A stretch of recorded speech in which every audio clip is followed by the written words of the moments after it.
High hello how are you. मी अश्विनी तुमच्यासमोर घेऊन आले आहे ट्री प्लांटेशन रोबोट मशीन. माझ्या शाळेचे नाव श्री संभाजीराजे ज्युनियर कॉलेज जातेगाव बुद्रुक.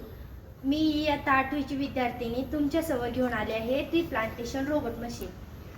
अशी एक रोबोट मशीन जी स्वयंचालित बिया आणि रोप लावेल आणि पाणीसुद्धा घालेल. या रोबोट मशीनचे फायदे अनेक आहे.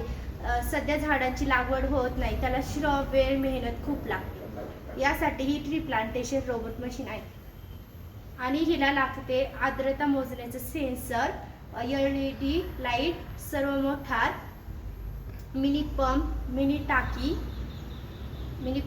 टाकी, सौर ऊर्जा, सोलर पॅनल,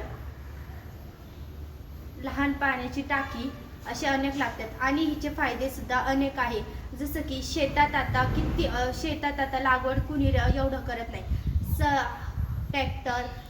ट्रॅक्टर अशा अनेक ह्याच्याकडून करतात. त्यामुळे आम्ही घेऊन आलो आहे ट्री प्लांटेशन रोबोट मशीन.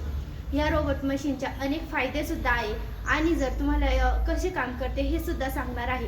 तर मग आता शहरात कुणी एवढे झाड लावत नाही, कारण की त्यांना वाटतं वेळ मेहनत श्रम किती वाया जातो, त्यामुळे कुणी झाडांची लागवड करत नाही.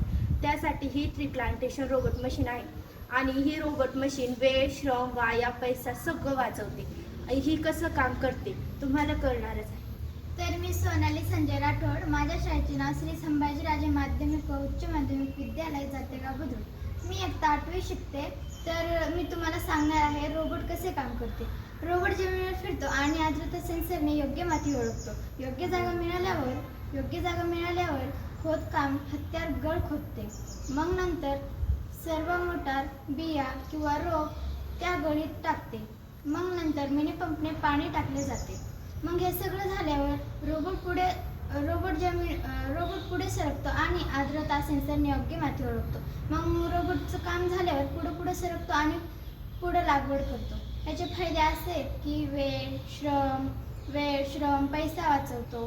दुर्गम ठिकाणी लागवड शक्य होते. मोठ्या प्रमाणावर वर्गीकरण शक्य होते. हवामान बदलल्यावर नियंत्रणासाठी हे उपयोगी आहे.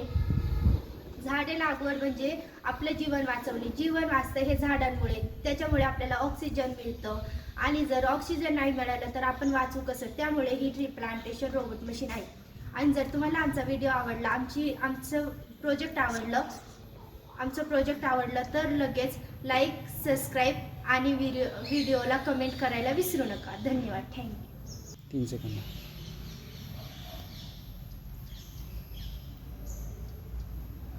Bye everyone. थँक्यू तुमच्या समोर आम्ही लगेच प्रोजेक्ट घेऊन येणार आहे. धन्यवाद.